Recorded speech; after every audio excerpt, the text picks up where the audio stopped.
for an IP header, right? And all you have to do is really fill in this struct, right? And how would you figure out what that should look like?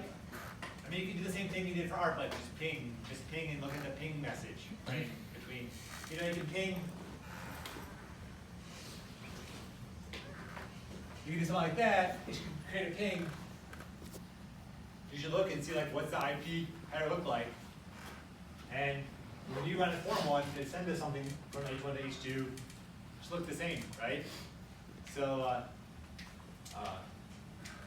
you should be able to create an IP header that looks correct based on that. An IP header is much more complex. There's many more fields, but nothing is that hard. And there are more fields of more unusual length. So there's some that are a couple, 4 mistakes and stuff, right? What other thing you have to decide then? If we're going to send an IP, when we send an IP packet, what do we have to figure out first? We have to, when we send any packet, just figure out what the hardware address is, right? And so, I believe when you say like, you should have some program that goes like project. I don't remember the exact syntax, but the interface like H1, ETH0, right? And for this one, we're going to take a destination IP and a router.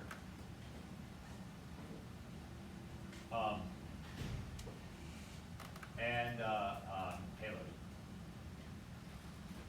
Right? And the reason I did this is just to be nice, to provide a router, right? Because you can do some weird system calls to figure out your router. But those are a pain. So this we'll just have a default, right? And so the point is, and so if you can send this locally, let's say we have like kind of this network where we have like here we have like H1, X1, and H1, X2. Then we have some router. Then we have H like 2X1, H2, X2, right? And so they're in 2 networks, right? So if I want to send like from here to here, I would have to use, so this would be, in this example, right? And in this case, just specify the router. Like this will be, maybe it's like, I don't know, send this some that has some IP, which is A.B.C.D, right? I don't know what the number is, right? And then whatever the payload would be. And so if you were sending this frame, what would you do? How would you get the right hardware address? You'd ARP for the IP of that frame. You just ARP this IP, right? And how do you know you have to do that? Like so the question here I'm trying to introduce is so in this case you're ARPing for this, right? And if let's say I say H2X1, if that's the case, so I'm ARPing here. And if this is the case, who do I ARP for? If I send this host? The router, right? So you can ARP here.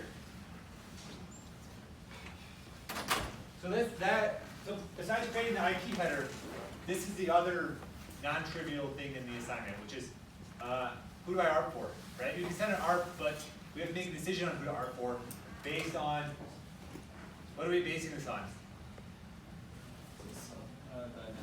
Yeah, so we have to figure out the net mask and our IP, right? So we have to figure out our IP address. So that's one thing you have to do is to get the source IP. Like get our host IP address, right? And I give you we already did that in this current one. We use a system called the IP, and we have to hit the net mask, right? Right? And we can figure out based on these whether that IP address is the same as the destination IP address, right? If the destination IP is in our same network address based on these two, we know to ARP for this host, and if it's not, we know to ARP for the router, right? that we'll have to ARP for this IP address, right? We're never gonna send it to this IP address, we're just gonna ARP for the second IP address, right?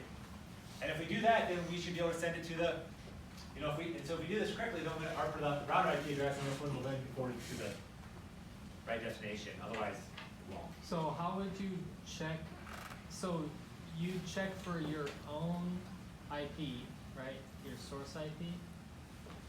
That's, Yeah. and then you check for your own net mask, and then you check, Yeah, so if you have this, right, you know, you're gonna have this IP address, which is, I don't know, there's some number of, you have some address, right? And there's some number of bits, and then there's a net mask in here, right? And so you're gonna get this as this string of bits is a network address, right? And so if the destination has the same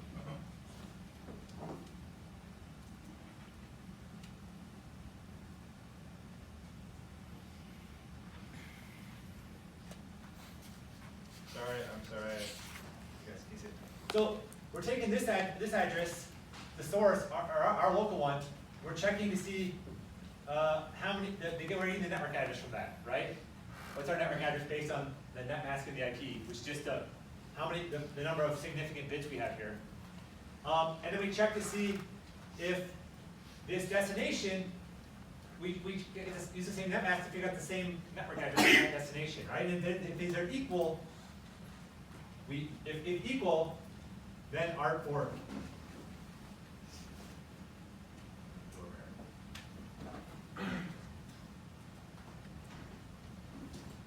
for the dest IP, right? If they're not equal,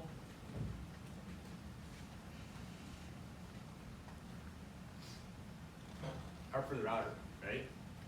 So that we have to figure that out. And so that's one thing you can do.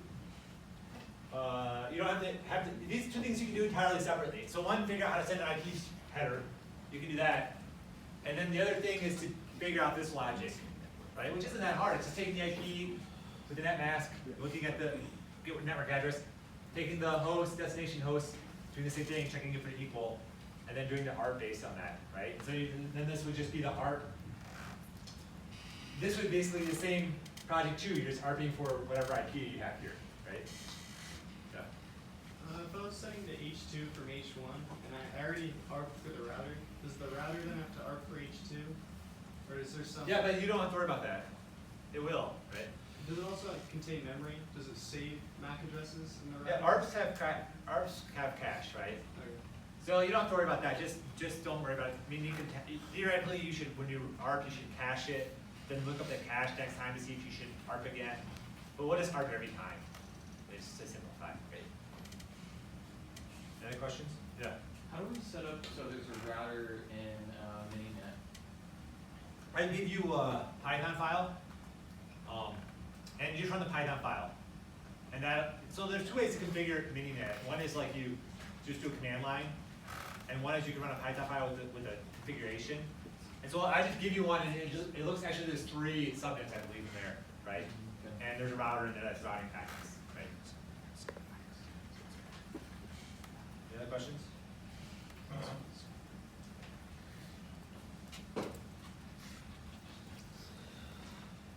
Yeah. How would we get the NetMask?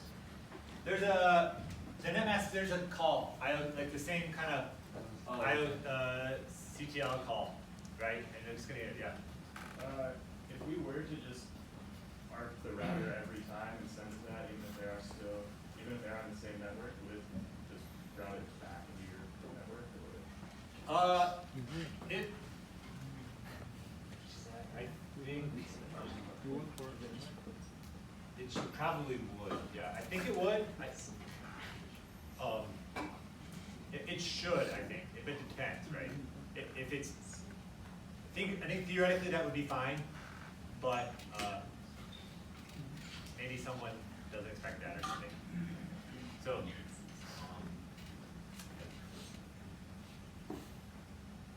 it should do that as far as I know. Anyone? Yeah. Why do we need a net mask? What are we using that for? To figure out the network address. Couldn't I just use my source IP for that? But you don't know how many bits, so your source IP has a host and network address combined, right? The net mask is determining where do you divide that, right? So with your source IP, you don't know, right? You don't know which portions are which. So if we just send it to the router every time, we probably wouldn't have to do any of that? It would work probably, but you still have to do this. Oh, okay. This is, I mean, this is an important thing to understand, like how do we actually figure out how, you know, I think, the reason is people get like really confused on how packets are actually forwarded, right? Somehow they are magically forwarded by IP address. That's not the case. They're mostly using a link layer across hardware addresses. And then IP is used just for the global routing. And so the point of this is to figure that out, right? Oh, okay. Because, I mean, one of the reasons I did this is because I had like assignments where I had students, I don't think we didn't really do any assignments on this, and students like at the final didn't even know this, right? Didn't even really understand how packets are being forwarded, right? Which I think is a key thing, yeah. Is there an Ethernet header in this assignment? Yeah, I mean, this is all have to go. These all have to go into an Ethernet header, right? So either the ARP's going to be in the Ethernet header, or the IP frame is going to be in the Ethernet header, right? So you need the same Ethernet headers we used before. Because these have to go. I mean, the whole point of ARPing is you're figuring out what the hardware address is going to be, right? So the whole point of this is to have the hardware address so you can send the Ethernet header. Because the Ethernet frame is going to be used to send it to the router, right? And you either want to send the Ethernet frame with the hardware address of something local or the router, based on the network address. Right. Okay, so which I will talk about later. So I wanted to continue talking about one kind of last thing before we talk about routing, which is we talked briefly about network address translation. So what's the point of this? And we have some like, there's like internal network, we have hosts, we have all these